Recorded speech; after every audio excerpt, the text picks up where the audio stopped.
जबकि नेपोलियन ने कहा था कि mother's lap is first college for children. माँ की गोद ये बच्चे का पहला मदरसा होती है, पहली यूनिवर्सिटी मां की गोद है। जो बच्चा अपनी मां की गोद से तरबियत हासिल करके नहीं निकला वो किसी यूनिवर्सिटी से तरबियत हासिल नहीं कर सकता है। आज भी देख लो, किशनगंज में भी यूनिवर्सिटियां होंगी, किशनगंज में भी कॉलेज होंगे, उस कॉलेज से बीए, एमए, पीएचडी, एमबीबीएस और एमडी की डिग्री लेकर निकलने वाले बच्चों की तादाद भी बहुत होगी। लेकिन उन्हीं बच्चों को देखिए खड़े होकर सड़क के किनारे पैंट की चैन खोलकर धार मार रहे होंगे, पेशाब कर रहे होंगे। ये इन यूनिवर्सिटियों के फारिगीन स्टूडेंट हैं जो फारिग होकर निकले, जिनको एमडी करने के बाद, एमबीबीएस करने के बाद भी पेशाब करने की अकल नहीं आई है। इनसे तो बेहतर वो कुत्ता है जो कम से कम पेशाब करता है तो एक टांग तो उठा लेता है ताकि उसके ऊपर छींटे ना आए। इन्होंने यूनिवर्सिटी से पढ़ने के बाद भी ये कुत्ते से भी बदतर बनकर निकले हैं। वो यूनिवर्सिटी इनको इंसान नहीं बना सकी, वो कॉलेज उनको इंसान नहीं बना सके, वो स्कूल इनको इंसान नहीं बना सके। एमडी पीएचडी करने के बाद भी आज कुत्तों से बुरी तरह पेशाब करते हुए नजर आएंगे। कह लेने दीजिए मुझे कुत्ता, गधा, जो कुछ भी बोलता हूं मैं सब। आज मुझे इजाजत दीजिए मेरे भाइयों। कहो कि जानवरों की इजाजत मत बोलो, हम लोग इंसान हैं। कुरान ने भी जानवरों की मिसालें दी हैं। हमें सोचना है, हमें अपनी बेटियों की तरबियत करना है। इमाम अहमद इब्न हंबल अपनी मुस्नद के अंदर एक वाकया नकल करते हैं कि एक सहाबिया थी, उनके घर में एक बच्चा पैदा हुआ। एक सहाबिया थी, उनके घर में एक बच्चा पैदा हुआ। जब बच्चा पेशाब करता था तो पानी का लोटा उस बच्चे की शर्मगाह पे डाल देती थी। जैसी बच्चे ने पेशाब किया वो पानी लाती और शर्मगाह पे डाल देती। वो सहाबिया कहती हैं मेरा बेटा जब चलने के लायक हुआ, पहला दिन था उसका चलने का, पहला दिन था मेरे बेटे के चलने का, पहला दिन था मेरा बेटा खड़े होकर जब चला, मेरे बेटे को जब पेशाब की जरूरत महसूस हुई तो उसने पानी का बर्तन देखना शुरू कर दिया। माँ कहती है कि मैं देख रही थी अपने बेटे को, जब भी वो पेशाब करता था तो मैं पानी उसकी शर्मगाह पे डाल देती थी। आज देखती हूँ मेरा बेटा चल रहा है, देखती हूँ ये क्या करता है। जब बेटा पहला दिन चलने के लायक हुआ, पहला दिन था, तो बेटे ने पानी का प्याला उठाया और दोनों हाथ से पकड़कर धीरे धीरे चला और एक कोने में जाकर बैठ गया, पेशाब किया और पेशाब करने के बाद वो पानी का प्याला अपनी शर्मगाह पे डालने लगा। उसको इस्तिंजा करना नहीं आता था, उसको धोने का तमीज भी नहीं मालूम था, उसको पता ही नहीं, लेकिन वो वैसा ही कर रहा है जैसी उसकी माँ ने उसको बताया। जैसे उसकी माँ उसके साथ कर देती थी, वो पानी का प्याला उठाकर अपनी शर्मगाह पे डाल लिया और खाली प्याला लेकर अपनी माँ के पास आ गया। माँ की आंखों में आंसू आ गए, आसमान पर नजर डालकर कहती है फुज़्तु बिरब्बिल काबा, काबे के रब की कसम में कामयाब हो गई, अल्लाह की कसम में कामयाब हो गई। अपने बच्चे को जो सिखाना चाहती थी मेरे बच्चे ने वो सीख लिया। मैं अपने बच्चे को जो तरबियत देना चाहती थी मेरे बच्चे ने वो तरबियत हासिल कर ली। मुझे उम्मीद है कि मेरा बच्चा कभी नापाक नहीं रहेगा। मेरा बच्चा जब भी पेशाब करेगा तो पानी जरूर ले जाएगा और इस्तिंजा करेगा। उस जमाने की माएं अपने बच्चों को बचपन से ये आदतें डलवाती थी और आजकल की माँ देख लो अपने बच्चे का अंडरवियर नेकर उतार कर कहती बेटा यहाँ खड़े होकर पेशाब कर ले। ये माएँ अपने बच्चों को क्या तरबियत देंगी। जबकि नेपोलियन ने कहा था कि mother's lap is first college for children, माँ की गोद ये बच्चे का पहला मदरसा होती है। अब्दुल कादिर जिलानी बगदादी रहमतुल्लाह अलैह की तारीख कौन नहीं जानता, जिनको आज लोग बड़े पीर साहब के नाम से भी जानते हैं, जिनके नाम पर 11वीं की बिरयानी की डेग भी बनाते हैं। वो अब्दुल कादिर जिलानी जब 12 साल के थे उनकी माँ ने उनको एक काफिले के साथ भेजा था, कहा बेटे हालात कितने भी सख्त हो लेकिन झूठ कभी मत बोलना। और जब चोरों ने और डाकुओं ने जब इस काफिले को लूटा तो इस बच्चे से पूछा अब्दुल कादिर से, तेरे पास भी कुछ है? उसने कहा हाँ है। कहा क्या है? 40 अशरफी। कहाँ है? मेरे कुर्ते के अस्तर में। अस्तर को फाड़ के देखा तो 40 अशरफी मिली। पूछा बेटा ये तो ऐसी जगह छिपी हुई थी किसी को पता नहीं, तूने क्यों बता दिया? लड़के ने जवाब दिया मेरी माँ ने मुझे चलते वक्त नसीहत की थी कि बेटा हालात कितने भी खराब हो लेकिन कभी झूठ मत बोलना। मैंने अपनी बात, माँ की बात मानी है।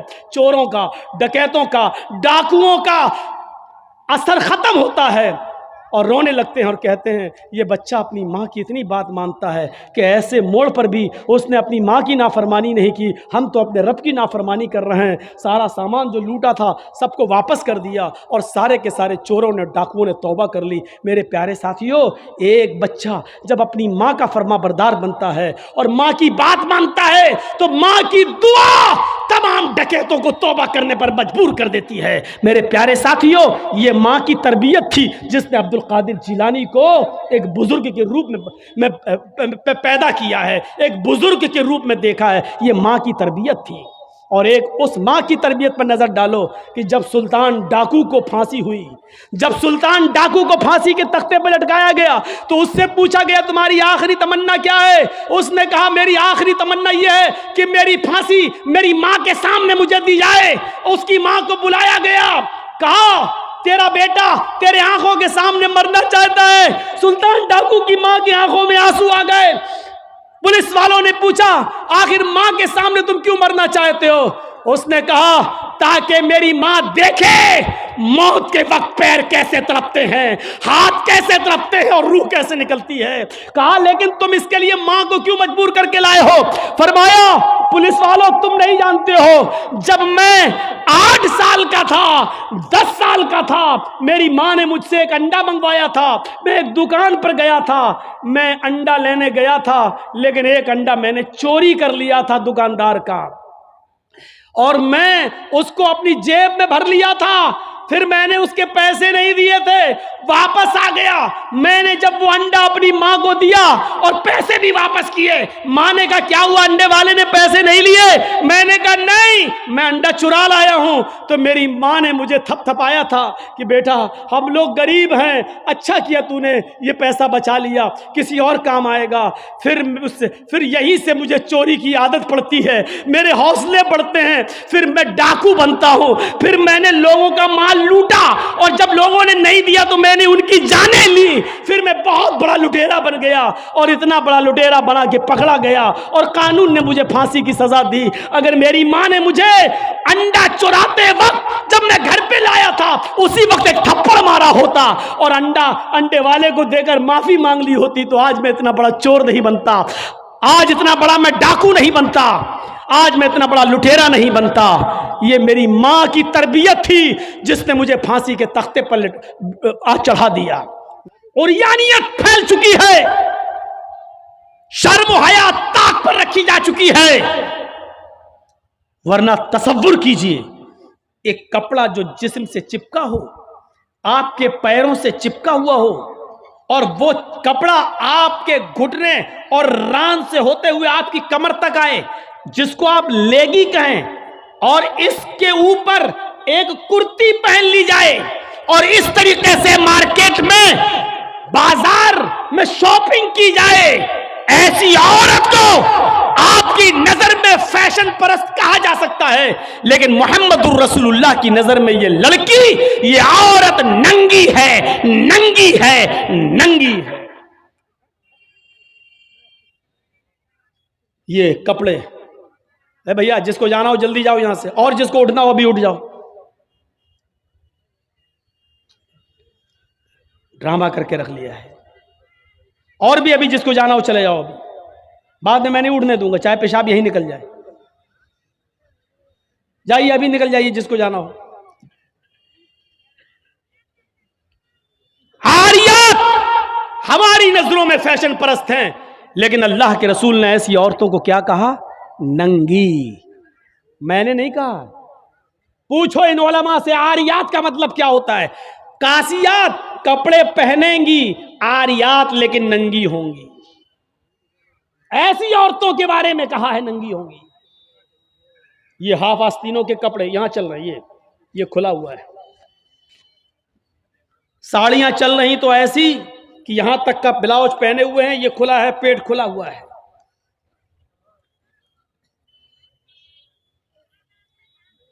और जो चंद बुरके अब चल भी रहे हैं बिहार बंगाल में, पहले तो चलते नहीं थे, तो अब बुरकों में भी डिजाइन चलने लगी है। कड़े हुए बुरके, डिजाइनदार बुरके। अब एक बात बताइए, बुरके को आप एक तो डिजाइनदार बना रहे हैं, और दूसरा, जब औरत या लड़की जब बुर्का ओढ़ती है तो सीने पर फूल बना दिए आप। ये बताइए यहां फूल बनाने की क्या जरूरत थी? जब वो पहनती है तो फूल सीने पर, और वो लड़की ने ये बुर्का खरीदा क्यों? इसका मतलब क्या है कि वो भी इसलिए खरीद रही है ताकि मेरे फूलों पर नजर। ये सुनना पड़ेगा तुम्हें नहीं, तुम्हारे बाप को भी सुनना पड़ेगा। जब तक मैं इस कुर्सी पर हूं, ये अथॉरिटी, ये पावर मुझे इस्लाम ने दिया है, सुनना पड़ेगा। क्यों खरीदा है उसने ये बुर्का? यूपी साइड में आ जाओ, लखनऊ के बुर्के देख लो, बंबई के देख लो, हैदराबादी बुर्के देख लो। कसम खुदा की अब बुर्के बुर्के नहीं रह गए। अब 60 साल की बुढ़ी भी ओढ़ ले तो ऐसा लगता है जैसे वो 18 साल की लड़की जा रही है। ये बुर्के एक बार सच्चा वाकया है। 60, 65, 70 साल की बुढ़िया ऐसा ही बुर्का ओढ़ के चेहरा छुपा के जा रही थी धीरे धीरे। भाई बुढ़ी थी वो, धीरे धीरे चल रही थी, तो एक लड़का उसका पीछा करने लगा। 20-22 साल का लड़का उस बुढ़ी का पीछा करने लगा, क्योंकि जो सोचने लगा बुर्का इतना खूबसूरत है तो बुर्के के अंदर कितना खूबसूरत माल होगा, बुर्के वाली कैसी होगी। उसका पीछा करने लगा। बुढ़िया धीरे धीरे चल रही, लड़का समझ रहा मुझे लिफ्ट दे रही, मेरी वजह से धीरे धीरे चल रही, जबकि वो अपनी कमजोरी की वजह से धीरे धीरे चल रही। बुढ़िया समझ गई कि लड़का मेरा पीछा कर रहा है, तो थोड़ी दूर चलने के बाद उसने अपना नकाब खोला और अपनी तुतलाती जबान में बोली, बेटा। लड़के का तो मूड खराब हो गया, कमबख्त मेरा तो मामला ही गड़बड़ हो गया। बेटा तू मेरा पीछा क्यों कर रहा है? मैं तो तेरी अम्मा की उम्र की हूं। लड़के को भी गुस्सा आ गया, कहती बात, मैं अपने लिए नहीं अपने अब्बा के लिए ढूंढ रहा हूं। अब 60, 65, 70 साल की बूढ़ियों को ऐसे खूबसूरत बुर्के पहनने की क्या जरूरत? बुर्कों का मकसद जो कभी था पर्दा, लेकिन आज उनका मकसद भी वो नहीं रह गया। अल्लाह के नबी के ज़माने में एक सहाबी अल्लाह के नबी के पास आती हैं, मुस्नद अहमद की सही रिवायत, जिनकी चादर कपड़े से नीचे, टखने से नीचे, चप्पल से नीचे ज़मीन की मिट्टी उड़ाती हुई आती और कहती, अल्लाह के रसूल मैं इस चादर को ओढ़कर नमाज पढ़ने जाती हूँ। आपने कहा चादर इतनी नीची होनी चाहिए। उसने कहा अल्लाह के नबी कभी कभी जमीन पर पेशाब व पायखाना पड़ा होता है, गंदगी पड़ी होती है, तो क्या मैं थोड़ी सी ऊपर करके पायखाना गंदगी को क्रॉस करके आगे निकल जाऊं? आपने कहा नहीं, दाएं से निकल जा, बाएं से निकल जा। कहने लगी दाएं भी मर्द बैठे होते हैं, बाएं भी मर्द बैठे होते हैं, मुझे उसी गंदगी के ऊपर से निकलना है। अल्लाह के रसूल इजाजत दे दीजिए, मैं थोड़ा सा ऊपर कर लूं और निकल जाऊं, उसके बाद नीचे कर लूंगा। जब गंदगी को क्रॉस कर लूंगी तो चादर में नीचे कर लूंगी। अल्लाह के नबी कहते हैं अगर मर्द दाएं बैठे हैं, बाएं बैठे हैं, तो तू उसी गंदगी के ऊपर से निकल जा। कहने लगी अल्लाह के रसूल वो गंदगी मेरी चादर में लग जाएगी, आप मुझे ऊपर उठाने की इजाजत नहीं दे रहे हैं, टखने से ऊपर, चप्पल से ऊपर चादर उठाने की इजाजत क्यों नहीं दे देते? आपने कहा नहीं, चादर उठाने की इजाजत, चप्पल से भी ऊपर चादर उठाने की इजाजत नहीं दूंगा। कहा अल्लाह के रसूल फिर उस चादर में पेशाब और पायखाना लग जाएगा। आपने कहा लग जाने दे। कहने लगी है अल्लाह के रसूल उसी चादर को तो ओढ़कर मैं नमाज पढ़ती हूँ मस्जिद में। जब ऊपर औरतों का अलग इंतजाम होता है या पर्दे में औरतों का इंतजाम होता है, तो मैं इसी चादर को ओढ़े ओढ़े नमाज पढ़ती हूँ। आपने कहा उसी चादर को ओढ़कर नमाज पढ़ ले। कहने लगी उसमें पेशाब और पायखाना लग जाएगा, क्या उसी और चादर को ओढ़कर नमाज पढ़ लूं? आपने फरमाया हाँ। आए औरत जब पेशाब और पायखाना तेरी चादर में लगेगा। जब तू आगे बढ़ेगी तो तेरी चादर जमीन पर पड़ी हुई मिट्टी से रगड़ खाएगी, क्योंकि तेरी चादर नीचे है। जब पेशाब और पायखाना उसमें भर जाएगा, जब तू आगे बढ़ेगी तो जमीन पर पड़ी हुई मिट्टी पर तेरी चादर रगड़ खाएगी, और जमीन पर पड़ी हुई मिट्टी से रगड़ने की वजह से जमीन की पाक मिट्टी तेरी चादर को पाक कर देगी। लेकिन तुझे चादर उठाने की इजाजत नहीं, उसी चादर में तू नमाज पढ़ ले। गंदगी लगती है तो लग जाने दे, आगे बढ़ेगी तो जमीन पर पड़ी हुई पाक मिट्टी तेरी चादर को पाक कर देगी। मेरे भाइयों, पेशाब और पायखाना देखकर भी अल्लाह के रसूल ने औरत को चादर उठाने की इजाजत नहीं दी। मेरी बहनों, तुम्हारे दिल कैसे गवारा कर लेते हैं। जलसों में भी चूड़ियां खरीदने के लिए, बैलून्स खरीदने के लिए, जलेबियां खरीदने के लिए तुम किस तरीके से लेडीज पिंडाल से निकलकर तुम बाजारों में घूम लेती हो। शर्म आनी चाहिए। तुम्हारे कलेजे और तुम्हारे दिल कैसे गवारा कर लेते हैं कि लड़के और लड़कियां एक जगह शॉपिंग करें, दुकानदारी करें, खरीदारी करें। ये तुम्हारे कलेजे, तुम्हारे ज़मीर कैसे गवारा कर लेते हैं। जबकि अल्लाह के नबी फरमाते हैं, ला यखलुअन्न रजुलुम बिमरातिन इल्ला कान सालिसुहुम शैतान। कोई मर्द किसी औरत से तन्हाई में न मिले, कोई मर्द किसी औरत से अकेले में न मिले कि उसमें तीसरा शैतान होता है, उसमें तीसरा बहकाने वाला शैतान होता है। मेरे भाइयों, इस्लाम का कानून यही है, इस्लाम का निजाम यही है। एक औरत, उसका शौहर मर चुका है, औरत के पास बहुत ज्यादा पैसा है, वो हज करना जाना चाहती है, शौहर इंतकाल कर गया। अब औरत अकेले हज करने नहीं जा सकती है, जबकि मुस्तती है, साहिब इस्तिताअत है, हज करने जाना चाहती है, अच्छा काम करने जाना चाहती है। इस्लाम कहता है कि तेरा शौहर नहीं है तो भाई के साथ जा, भाई नहीं है तो बाप के साथ जा, बाप नहीं है तो बेटे के साथ जा, लेकिन किसी महरिम का होना जरूरी है, उसके साथ जा। चीख कर औरत कहती है, कोई नहीं है, मेरे पास दौलत है। अल्लाह के नबी कहते हैं, फिर दौलत संभाल कर अपने पास रख। अगर तेरा भाई नहीं है, बेटा नहीं है, शौहर नहीं है, बाप नहीं है, कोई महरिम नहीं है, तो तू अकेले हज करने नहीं जा सकती है। नहीं, अय अल्लाह के नबी, मेरा पड़ोस में बड़ा अच्छा नेक हाजी नमाजी नेक आदमी रहता है, मैं इसको भाई बना लेती हूँ, चली जाऊं। फरमाया, नहीं नहीं, मुंह भोले भाई को भाई बनाकर उसके साथ तुम हज करने नहीं जा सकती हो, इसलिए कि अपने मुंह से किसी को भाई बोलने से वो तुम्हारा सगा भाई नहीं हो जाएगा, अपने मुंह से किसी को बेटा बोल देने से वो बेटा नहीं हो जाएगा। तुम किसी को बेटा बोल दो, भाई बोल दो, जो चाहो बोल दो, लेकिन इस्लाम ये कहता है कि उसके साथ भी औरत को इजाजत नहीं है कि वो हज करने जाए। अगर कोई नहीं है तो मत जाओ, लेकिन इस्लाम इस बात की इजाजत नहीं देता है कि तुम अकेले जाओ या किसी को बहन, किसी को भाई या बेटा बनाकर जाओ, इस बात की इजाजत नहीं देता। इस्लाम एक इबादत में, हज जैसी इबादत में भी औरत को किसी गैर मर्द को मुंह बोले भाई और मुंह बोले बेटे के साथ भी जाने की इजाजत नहीं देता। तो मेरे भाइयों, जब खाने काबा में जाने की इजाजत नहीं देता है, सफा मरवा की सई की इजाजत नहीं देता है, इतनी खूबसूरत इबादत की इजाजत नहीं देता है, तो बाजारों में अकेले घूमकर शॉपिंग करने की इजाजत कैसे देगा? फिर बाजार के अंदर औरत को अकेले जाने की इजाजत कैसे देगा?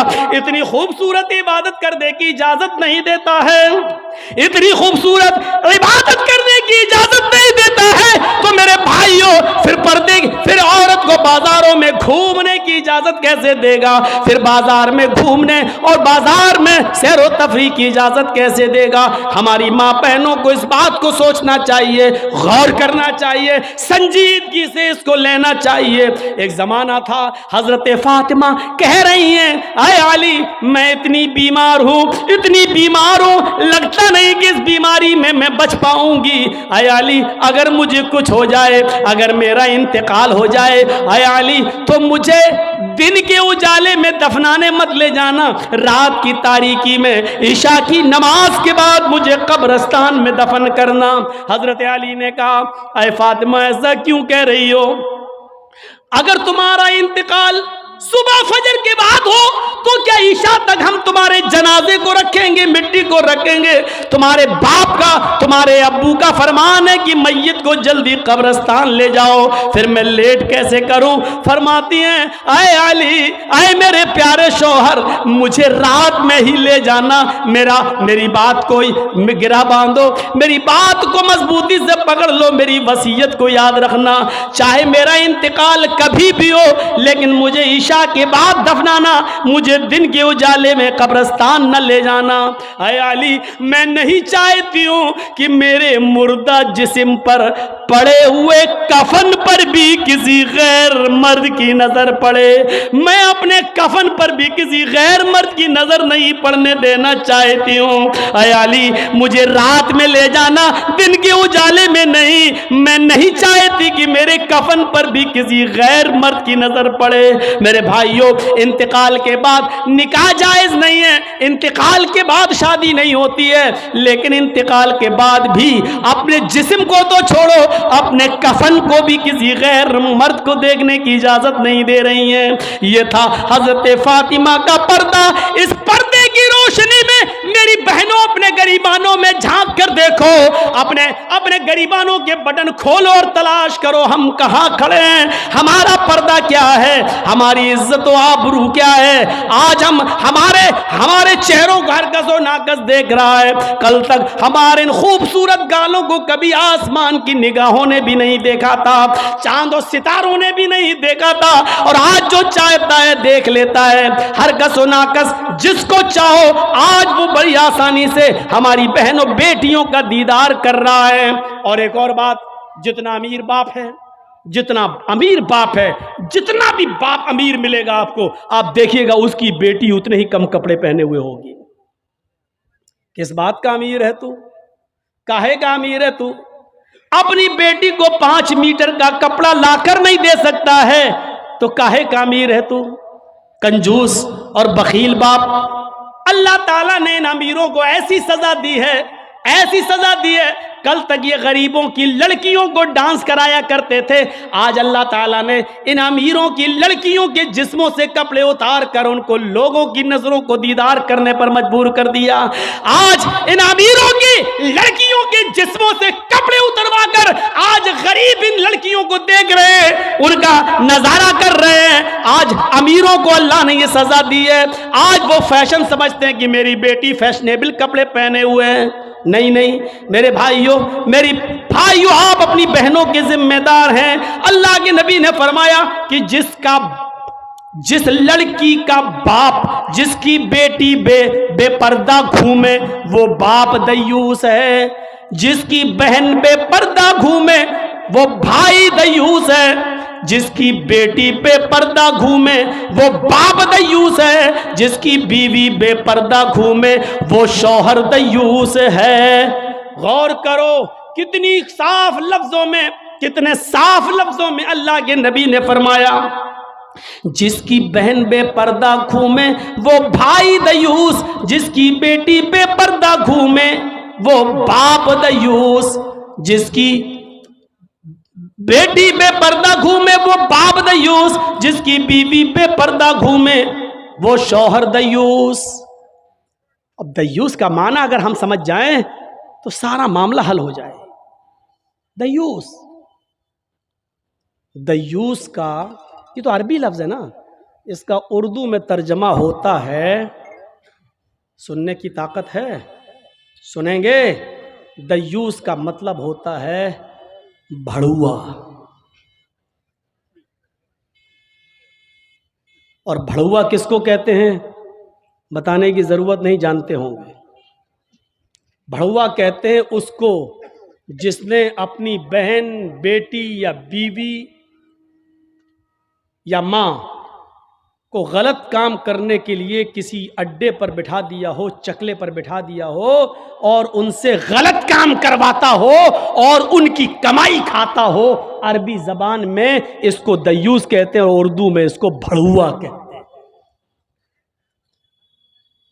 कितना सख्त जुमला इस्तेमाल किया अल्लाह के रसूल ने। मौलाना जर्जीस को आप कह रहे होंगे ये क्या हो गया इसको। अल्लाह के नबी ने कहा जिसकी मां बेपर्दा घूमे और बेटा अपनी मां की बेपर्दगी पर कुछ ना बोलता हो वो बेटा भड़ुआ। जिसकी बीवी बेपर्दा घूमे और शौहर अपनी बीवी की बेपर्दगी पर कुछ ना बोले वो शौहर भड़ुआ। जिसकी बहन बेपर्दा घूमे और वो भाई अपनी बहन की बेपर्दगी पर खामोश रहे वो भाई भड़ुआ। और जिसकी बेटी बेपर्दा घूमे और बाप अपनी बेटी की बेपर्दगी पर खामोश रहे वो बाप भड़ुआ। दयूस कह दो मौलाना चलेगा, भड़ुआ मत कहो, अच्छा नहीं लग रहा है। हम कब कह रहे हैं कि अच्छा लग रहा है? हमको अच्छा लगाना कब है? जब अच्छा ही लगने लगे तो फायदा क्या है? इंजेक्शन ऐसे लगाओ दर्द ना हो। बात साहब, ऐसा हो सकता है कि इंजेक्शन लगे और दर्द ना हो? इंजेक्शन भी लगवाना चाहते हो और दर्द भी नहीं चाहते हो, तब तो होम्योपैथिक दवा ले लो, मीठी गोलियां खा लो जो मरने के बाद फायदा करती है।